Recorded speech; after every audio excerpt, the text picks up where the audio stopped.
Overloading in VHDL. Overloading allows the same design name to be used in multiple forms. It is the concept of polymorphism in procedural languages. Overloading can be implemented either as subprogram overloading and operator overloading. നമ്മൾ VHDL രണ്ട് type overloading ആണ് use ചെയ്യുക, subprogram overloading and operator overloading. Then first one is subprogram overloading. So in subprogram overloading, same function or procedure can be used with different arguments. Arguments in overloaded form can differ either in first one, number of arguments, then data type of arguments, then third one, both the number and data type of arguments and different return value if any. നമ്മൾ സബ്പ്രോഗ്രാം ഓവർലോഡിങ്ങിൽ same function name ആയിരിക്കും use ചെയ്യുക. നമ്മുടെ പ്രോഗ്രാമിൽ more than one functions കാണും. ആ ഫങ്ഷൻസിനെല്ലാം same name തന്നെ ആയിരിക്കും. പക്ഷേ ഡിഫറൻസ് വരുന്നത് അതിൻ്റെ നമ്പർ ഓഫ് ആർഗ്യുമെൻറ്റ്സിൽ ഡിഫറൻസ് വരാം, then data type of arguments വരാം, then both number and data type of arguments, then different return values. Same function name ആണെങ്കിൽ പോലും ഇത്രയും ഡിഫറൻസ് ആ ഓരോ ഫങ്ഷനും വരാനുള്ള പോസിബിലിറ്റീസ് ഉണ്ട്. ദെൻ നമുക്കിവിടെ ഒരു എക്സാമ്പിൾ നോക്കിക്കഴിഞ്ഞാൽ, നമ്മളൊരു ഫങ്ഷൻ ഓവർലോഡിങ്ങിന് എക്സാമ്പിളാണ് ഈ പ്രോഗ്രാം കാണുക. എക്സാമ്പിൾ 7.10. ഇവിടെ നമ്മൾ ഒരു function with different number of arguments, അതാണ് നമ്മളിവിടെ ചെയ്യാൻ പോകുന്നത്. ഇവിടെ ഫങ്ഷൻ നെയിം സെയിം ആയിരിക്കും, പക്ഷേ നമ്പർ ഓഫ് ആർഗ്യുമെൻറ്റ്സ് ഡിഫറെൻ്റ് ആയിരിക്കും. ഇവിടെ ഒരു എക്സാമ്പിൾ പ്രോഗ്രാമിൽ പാക്കേജ് ആയിട്ടാണ് എഴുതിയിരിക്കുന്നത്. നമ്മൾ VHDL പാക്കേജ് എന്ന് പറയുന്നൊരു കൺസെപ്റ്റ് ഉണ്ട്. നമ്മളൊരു പാക്കേജിനകത്ത് നമുക്ക് വേണ്ട സബ് പ്രോഗ്രാംസോ കമ്പോണൻസോ ഒക്കെ നമുക്ക് ഡിക്ലെയർ ചെയ്ത് വെക്കാൻ പറ്റും. അങ്ങനെ പാക്കേജിനകത്ത് ഫങ്ഷൻസൊക്കെ ഡിക്ലെയർ ചെയ്ത് അല്ലെങ്കിൽ ഡിസൈൻ ചെയ്ത് വെച്ച് കഴിഞ്ഞാൽ നമുക്ക് ആ പ്രോഗ്രാമിലേക്ക് നമുക്ക് ആവശ്യമുള്ള സമയത്ത് ആ പാക്കേജിനെ നമുക്ക് കോൾ ചെയ്യാൻ പറ്റും. അങ്ങനെയാണ് ഈ പ്രോഗ്രാം എഴുതിയിരിക്കുന്നത്. ഇവിടെ പാക്കേജ് സ്റ്റാർട്ട് ചെയ്യുന്നത് പാക്കേജ് എന്ന് പറയുന്ന കീവേഡിലാണ്. ദെൻ നമ്മളൊരു പാക്കേജ് എഴുതുമ്പം പാക്കേജിന് രണ്ട് സെക്ഷൻസ് ഉണ്ടായിരിക്കും. പാക്കേജിൻ്റെ ഡിക്ലറേഷൻ സെക്ഷൻ ഉണ്ടായിരിക്കും, ദെൻ പാക്കേജ് ബോഡി ഉണ്ടായിരിക്കും. അപ്പം നമ്മൾ ആദ്യം ഇവിടെ എഴുതിയിരിക്കുന്നത് പാക്കേജിൻ്റെ ഡിക്ലറേഷൻ സെക്ഷനാണ്. Start with the keyword package എന്ന് പറയുന്ന കീവേഡിലാണ് നമ്മൾ സ്റ്റാർട്ട് ചെയ്യുക. ദെൻ പാക്കേജിൻ്റെ നെയിമാണ് പൈക്ക് ഓവർ എന്നുള്ളതാണ് പാക്കേജിൻ്റെ നെയിം. നമ്മളിവിടെ പാക്കേജിൻ്റെ ഡിക്ലറേഷൻ സെക്ഷനിൽ നമ്മൾ യൂസ് ചെയ്യുന്ന ഫംഗ്ഷൻ്റെ ഡിക്ലറേഷനാണ് എഴുതിയിരിക്കുന്നത്. ഫംഗ്ഷൻ ഡിക്ലറേഷൻ്റെ സ്റ്റാർട്ടിങ്ങിൽ ആദ്യം വരുന്ന ഫംഗ്ഷൻ എന്ന് പറയുന്ന കീവേഡ് വരും, then function name, then parameters. Here A and B are the parameters and both are integer data types and return value is integer. ഇതാണ് നമ്മുടെ ഫംഗ്ഷൻ. ദെൻ നമ്മൾ സെയിം ഫംഗ്ഷൻ നെയിം കമ്പയർ എന്ന് പറയുന്ന function name തന്നെ next declare ചെയ്തിരിക്കുകയാണ്. Function keyword, function name, compare, then here 3 parameters are available, A, B and C. എല്ലാം integer data type തന്നെയാണ്. Then return type എന്ന് പറഞ്ഞാൽ ഇൻറ്റീജർ ആണ്. ദെൻ നമ്മുടെ തേർഡ് ഫംഗ്ഷൻ നെയിമാണ് ഫംഗ്ഷൻ കമ്പയർ. മൂന്നാമത്തെ ഫംഗ്ഷൻ നെയിമാണ് കമ്പയർ. ABCD ആണ്, 4 പാരാമീറ്ററാണ്. ഫംഗ്ഷൻ നെയിം സെയിം തന്നെയാണ്, കമ്പയർ എന്ന് പറയുന്ന ഫംഗ്ഷൻ നെയിം സെയിം തന്നെയാണ്, 4 പാരാമീറ്ററാണ് ABCD. Then return type integer ആണ്. ദെൻ എൻഡ് പൈക്ക് ഓവർ. നമ്മൾ പൈക്ക് ഓവർ എന്ന് പറയുന്ന പാക്കേജിൻ്റെ ഡിക്ലറേഷൻ സെക്ഷൻ നമ്മളവിടെ എൻഡ് ചെയ്യുന്നു. നമ്മൾ സ്റ്റാർട്ട് ചെയ്തത് പൈക്ക് ഓവർ എന്ന് പറയുന്ന പാക്കേജിലാണ് സ്റ്റാർട്ട് ചെയ്തത്. അതിൻ്റെ ഡിക്ലറേഷൻ സെക്ഷൻ എൻഡ് ചെയ്യുന്നത് എൻഡ് പൈക്ക് ഓവർ എന്ന് പറയുന്ന സെക്ഷനിലാണ്. ദെൻ നമ്മൾ നെക്സ്റ്റ് വരുന്നത് package body.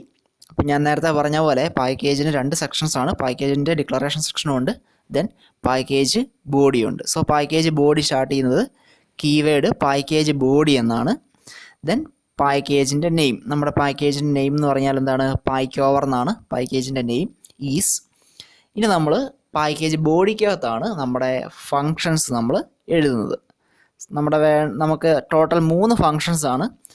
3 ഫങ്ഷനും function name same തന്നെയാണ്, കമ്പയർന്ന് തന്നെയാണ് ഫംഗ്ഷൻ നെയിം. 3 ഫംഗ്ഷൻ്റെയും ഫംഗ്ഷൻ നെയിം കമ്പയർന്ന് തന്നെയാണ്. പക്ഷേ ഡിഫറൻസ് വരുന്നത് number of parameters. That means number of formal പാരാമീറ്റേഴ്സിന് ഡിഫറൻസ് ഉണ്ട്. അതായത് 3 ഫംഗ്ഷനിൽ ആദ്യത്തെ കമ്പയർ എന്ന് പറയുന്നൊരു ഫംഗ്ഷൻ ഉണ്ട്. ഇവിടെയാണ് സ്റ്റാർട്ട് ചെയ്യുക. 2 പാരാമീറ്ററാണ് A and B. ആ ഫംഗ്ഷൻ നമ്മളിവിടെ എൻഡ് ചെയ്യുന്നു. രണ്ടാമത്തെ ഫംഗ്ഷൻ്റെ നെയിമും കമ്പയർ എന്ന് തന്നെയാണ്. പക്ഷേ ഇവിടെ എത്ര പാരാമീറ്റർ ഉണ്ട്? 3 ഫോർമൽ പാരാമീറ്റേഴ്സ് അവൈലബിൾ ആണ്. ഇതാണ് രണ്ടാമത്തെ ഫംഗ്ഷൻ നെയിം. മൂന്നാമത്തെ ഫംഗ്ഷൻ നെയിം കമ്പയർ തന്നെയാണ്. ദെൻ 4 പാരാമീറ്റേഴ്സാണ് നമുക്കിവിടെ അവൈലബിൾ ആയിട്ടുള്ളത്. അപ്പോൾ ഇവിടെ ഇത് ഏത് ഫംഗ്ഷൻ നെയിം സെയിം ആണെങ്കിലും നമ്പർ ഓഫ് പാരാമീറ്റേഴ്സിനെ ബേസ് ചെയ്തിട്ടായിരിക്കും പ്രോഗ്രാമിൽ എക്സിക്യൂട്ട് ചെയ്യുക, കറസ്പോണ്ടിങ് ഫംഗ്ഷൻ കോൾ ചെയ്യുന്നത്. സോ നമുക്കിതിൻ്റെ മെയിൻ പ്രോഗ്രാമിലേക്ക് വരാം. ഇതിൻ്റെ മെയിൻ പ്രോഗ്രാം എന്ന് പറയുന്നത് ഇവിടെയാണ്. മെയിൻ പ്രോഗ്രാം സ്റ്റാർട്ട് ചെയ്യുന്നത് നമ്മുടെ ഹെഡർ ഫയൽസ് എല്ലാം ഓൾറെഡി ഉണ്ട്. നമ്മളിവിടെ പാക്കേജിനെ നമ്മൾ കോൾ ചെയ്യുന്നുണ്ട്. നമ്മൾ പായ്ക്ക് ഓവർ എന്ന് പറയുന്നൊരു പാക്കേജിലാണല്ലോ നമ്മൾ ഈ ഫംഗ്ഷൻസ് എല്ലാം എഴുതി വെച്ചിരിക്കുന്നത്. സോ അതുകൊണ്ട് നമ്മളിവിടെ ഒരു പാക്കേജിനെ കോൾ ചെയ്യണം. അപ്പം നോർമലി നമ്മൾ യൂസ് ചെയ്യുന്ന ഹെഡർ ഫയൽസ് കൂടാതെ തന്നെ നമ്മളിവിടെ എക്സ്ട്രാ ഒരു ഹെഡർ ഫയൽ യൂസ് ചെയ്യുന്നുണ്ട്. അതായത് use work dot pack over dot all. അതായത് നമ്മുടെ പായ്ക്ക് ഓവർ എന്ന് പറയുന്ന പാക്കേജിനെ നമ്മളിവിടെ കോൾ ചെയ്യണം. നമ്മുടെ പാക്കേജിൻ്റെ നെയിം പായ്ക്ക് ഓവർ എന്നായിരുന്നു, അതിനെ നമ്മളിവിടെ കോൾ ചെയ്യുന്നുണ്ട്. ആ പാക്കേജ് റിസൈഡ് ചെയ്തിരിക്കുന്ന വർക്ക് എന്ന് പറയുന്ന ഒരു ഡീഫോൾട്ട് ലൈബ്രറിയിലാണ്.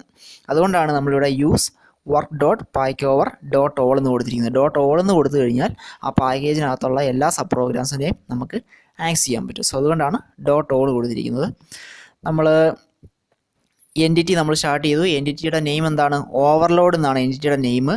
പോർട്ട് ഡിക്ലെയർ ചെയ്യുന്നു. A0, A1, A2, A3 4 പോർട്ടുകളാണ് വരുന്നത്. ഇൻപുട്ടാണ് A0, A1, A2, A3 4 input പോർട്ടാണ്. ഇൻറ്റീജർ ഡാറ്റ ടൈപ്പാണ്. ദെൻ ഔട്ട്പുട്ട് 3 ഔട്ട്പുട്ടാണ്. Output 1, output 2, then output 3. Output integer ടൈപ്പാണ്. സോ 4 ഇൻപുട്ടും ദെൻ 3 ഔട്ട്പുട്ടുമാണ് നമ്മുടെ പ്രോഗ്രാമിൽ അവൈലബിൾ ആയിട്ടിരിക്കുക. Then end overload. നമ്മുടെ എൻറ്റിറ്റി നമ്മൾ എൻഡ് ചെയ്തു. ദെൻ നമ്മുടെ ആർക്കിടെക്ചർ നമ്മൾ സ്റ്റാർട്ട് ചെയ്യുന്നു. ആർക്കിടെക്ചറിൻ്റെ സ്റ്റാർട്ടിങ്ങിൽ architecture name then entity name begin ചെയ്യുന്നു. ഇവിടെ ശ്രദ്ധിക്കേണ്ട ഒരു കാര്യം, നമുക്ക് 3 ഔട്ട്പുട്ടാണുള്ളത്. നമ്മൾ ഈ പ്രോഗ്രാമിൽ 2 അല്ലെങ്കിൽ 3 അല്ലെങ്കിൽ 4 നമ്പേഴ്സ് തമ്മിൽ കമ്പയർ ചെയ്യും. കമ്പയർ ചെയ്ത ശേഷം നമ്മൾ നേരെ എന്ത് ചെയ്യും? ഔട്ട്പുട്ടിലേക്ക് നമ്മൾ കൊടുക്കും. അതായത് 3 ഔട്ട്പുട്ട് ഉണ്ട്. Output 1, output 2, output 3. So first statement നോക്കുക.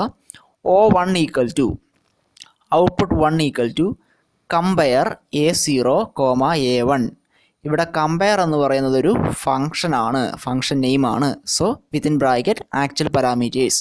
So here actual parameters are A0 and A1. So നമ്മളിവിടെ ചെയ്യുന്നത് ഒരു ഫംഗ്ഷൻ കോളാണ്. അതായത് കമ്പയർ എന്ന് പറയുന്ന ഫംഗ്ഷൻ നമ്മൾ കോൾ ചെയ്യുന്നു. ഇവിടെ കമ്പയർ എന്ന് പറയുന്ന ഫംഗ്ഷനെ കോൾ ചെയ്യുമ്പോൾ 2 പാരാമീറ്റേഴ്സേ ഉള്ളൂ ഇവിടെ. സോ അതുകൊണ്ട് 2 പാരാമീറ്ററുള്ള കമ്പയർ എന്ന് പറയുന്ന ഫംഗ്ഷനെയാണ് കോൾ ചെയ്യുക. രണ്ടാമത്തെ സ്റ്റേറ്റ്മെൻറ്റ് നോക്കുക. Output 2 is equal to compare A0, A1, A2. So ഇവിടെയും ഒരു ഫംഗ്ഷൻ കോളാണ്. കമ്പയർ എന്ന് പറയുന്ന ഫംഗ്ഷനെയാണ് കോൾ ചെയ്യുക. പക്ഷേ ഇവിടെ കോൾ ചെയ്യുന്നത് ഏത് ഫംഗ്ഷനെയാണ്? Function with 3 parameters. സോ ആ ഫംഗ്ഷൻ എക്സിക്യൂട്ട് ചെയ്ത ശേഷം അതിൻ്റെ റിസൾട്ട് O2ലേക്ക് അസൈൻ ചെയ്യും. Then next third statement is O3. Output 3 is assigned compare A0, A1, A2, A3. So ഇവിടെയും നമ്മളെന്താണ്? ഫംഗ്ഷൻ കോളിംഗ് തന്നെയാണ് സംഭവിക്കുക. സോ ഫംഗ്ഷൻ കോളിങ്ങിൽ കമ്പയർ എന്ന് പറയുന്ന ഫംഗ്ഷനെ കോൾ ചെയ്യും. കമ്പയർ ഫംഗ്ഷൻ വിത്ത് 4 പാരാമീറ്റേഴ്സ് 4 പാരാമീറ്ററുള്ള ഫംഗ്ഷനെയാണ് കോൾ ചെയ്യുക. കമ്പയർ എന്ന് പറയുന്ന ഫംഗ്ഷനെയാണ് കോൾ ചെയ്യുക. അത് കോൾ ചെയ്ത് റിട്ടേൺ ചെയ്ത് കിട്ടുന്ന റിസൾട്ട് നേരെ എങ്ങോട്ട് അസൈൻ ചെയ്യും? O3ലേക്ക് അസൈൻ ചെയ്യും. സോ ഇവിടെ കൊണ്ട് നമ്മുടെ എന്താണ് എൻറ്റിറ്റി അല്ലെങ്കിൽ ആർക്കിടെക്ചർ നമ്മളിവിടെ കൊണ്ട് എൻഡ് ചെയ്യുകയാണ്. ഇനി ഇതിൻ്റെ വർക്കിംഗ് നോക്കാം. നമ്മുടെ ആർക്കിടെക്ചർ നമ്മൾ സ്റ്റാർട്ട് ചെയ്തു. ആർക്കിടെക്ചർ സ്റ്റാർട്ട് ചെയ്യുമ്പോൾ ആദ്യത്തെ സ്റ്റേറ്റ്മെൻറ്റ് എന്താണ്? O1 എന്നാണ്. ഔട്ട്പുട്ട് 1ലേക്ക് കമ്പയർ എന്ന് പറയുന്ന 2 പാരാമീറ്റർ ഫംഗ്ഷനെ നമ്മൾ കോൾ ചെയ്യുന്നു. സോ A0 ആൻഡ് A1 ആണ് ഇവിടുത്തെ ആക്ച്വൽ പാരാമീറ്റർ. സോ ഈ 2 ആക്ച്വൽ പാരാമീറ്റർ ഉള്ള ഫംഗ്ഷൻ കോളിംഗ് നേരെ എങ്ങോട്ട് പോകും? 2 ഫോർമൽ പാരാമീറ്റർ ഉള്ള ഫംഗ്ഷനിലേക്കാണ് പോവുക. സോ ഈ ഫംഗ്ഷൻ കോളിംഗ് നേരെ പോകുന്നത് 2 ഫോർമൽ പാരാമീറ്റർ ഉള്ള ഫംഗ്ഷനാണ്. നമ്മുടെ പ്രോഗ്രാമിൽ 2 ഫോർമൽ പാരാമീറ്റർ ഉള്ള ഫംഗ്ഷൻ ഏതാണ്? കമ്പയർ AB എന്ന് പറയുന്ന ഈ ഒരു ഫംഗ്ഷനാണ്. സോ ഈ ഫംഗ്ഷനിലേക്കാണ് വരിക. നമ്മുടെ ഈ ഫംഗ്ഷൻ സ്റ്റാർട്ട് ചെയ്യുന്നത് ഫംഗ്ഷൻ എന്ന് പറയുന്ന കീവേഡ്, അതിനുശേഷം ഫംഗ്ഷൻ നെയിം എന്താണ്? കമ്പയർ എന്നാണ്. ദെൻ AB എന്ന് പറയുന്ന 2 ഫോർമൽ പാരാമീറ്റേഴ്സാണ്, ഇൻറ്റീജർ ടൈപ്പാണ്. സോ നമ്മൾ കോൾ ചെയ്ത സമയത്ത് നമ്മുടെ ആക്ച്വൽ പാരാമീറ്ററിലെ വാല്യൂ നമ്മൾ റിസീവ് ചെയ്യുന്നത് എവിടെയാണ്? A ആൻഡ് B എന്ന് പറയുന്ന 2 ഫോർമൽ പാരാമീറ്ററിലാണ്. സോ അതായത് A0യുടെ വാല്യൂ Aയിൽ വരും, A1ൻ്റെ വാല്യൂ Bയിലും റിസീവ് ആകും. സോ ഇവിടെ നമുക്ക് A0ലെ വാല്യൂ റിസീവ് ആകും. ദെൻ A1ലെ വാല്യൂ Bയിൽ റിസീവ് ആകും. ദെൻ ഈ ഫംഗ്ഷൻ റിട്ടേൺ ചെയ്യുന്നത് ഒരു ഇൻറ്റീജർ വാല്യൂ ആണ്. ദെൻ നമ്മൾ വേരിയബിൾ അസൈൻ ചെയ്യുന്നു. So variable RES integer value ആണ്. RES എന്ന് പറഞ്ഞാൽ RES എന്ന് പറയുന്ന വേരിയബിൾ ആണ്, ഇൻറ്റീജർ ടൈപ്പാണ്. ദെൻ നമ്മുടെ ഫംഗ്ഷൻ ബിഗിൻ ചെയ്യുന്നു. ഫംഗ്ഷൻ ബിഗിൻ ചെയ്ത ശേഷം if a greater than b then RES is equal to a greater than b ആണെന്നുണ്ടെങ്കിൽ RESലേക്ക് എയുടെ വാല്യൂ അസൈൻ ചെയ്യും. എൽസ് ആണെങ്കിൽ RESലേക്ക് ബിയുടെ വാല്യൂ അസൈൻ ചെയ്യും. That means A greater than B എന്ന് പറഞ്ഞാൽ A0 ഗ്രേറ്റർ ദാൻ A1 എന്നാണ് നമ്മുടെ meaning. Actual parameters A0 and A1 ആണ്.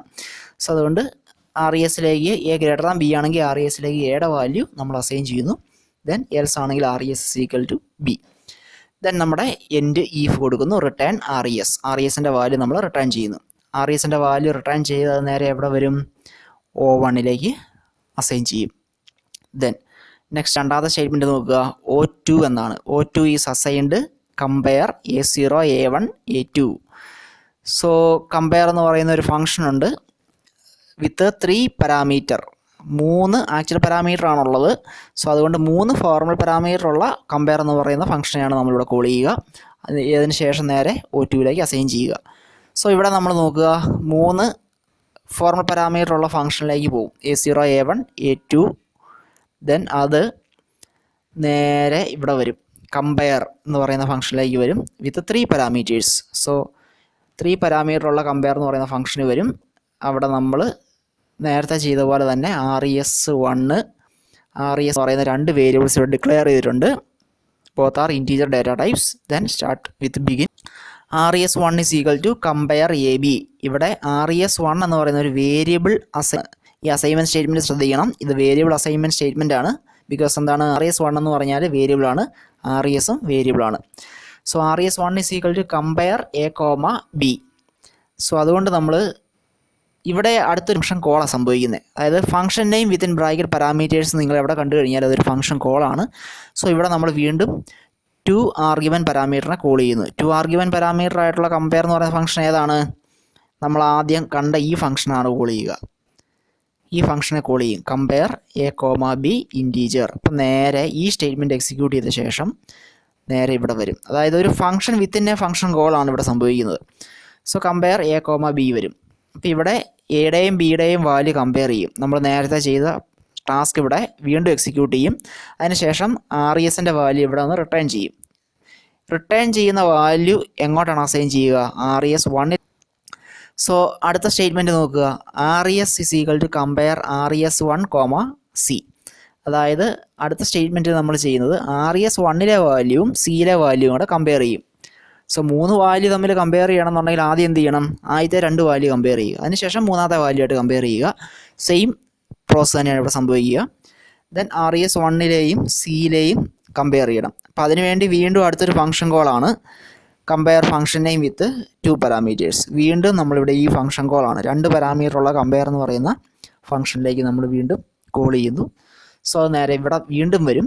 ഇത് എക്സിക്യൂട്ട് ചെയ്ത റിസൾട്ട് നേരെ എങ്ങോട്ട് അസൈൻ ചെയ്യും? RESലേക്ക് അസൈൻ ചെയ്യും. സോ RESലെ വാല്യൂ നമ്മൾ റിട്ടേൺ ചെയ്യും. അപ്പോൾ ഈ 3 പാരാമീറ്റർ വാല്യൂ നമ്മൾ ഏതാണെന്ന് വെച്ചാൽ അത് റിട്ടേൺ ചെയ്യും, RES വഴി റിട്ടേൺ ചെയ്യും. അത് നേരെ എവിടെ അസൈൻ ചെയ്യും? O2ലേക്ക് അസൈൻ ചെയ്യും. ദെൻ നെക്സ്റ്റ് തേർഡ് സ്റ്റേറ്റ്മെൻറ്റ് എന്ന് പറഞ്ഞാൽ O3 ആണ്. O3 എന്ന് പറഞ്ഞാൽ കമ്പയർ എന്ന് പറയുന്ന ഫംഗ്ഷനെയാണ് വീണ്ടും കോൾ ചെയ്യുക. But compare function with 4 parameters, ആ ഫംഗ്ഷനെയാണ് കോൾ ചെയ്യുക. സോ വരും കമ്പയർ പാരാമീറ്റേഴ്സ്. സോ ഈ കമ്പയർ ഫംഗ്ഷൻ വിത്ത് 4 പാരാമീറ്റേഴ്സ്.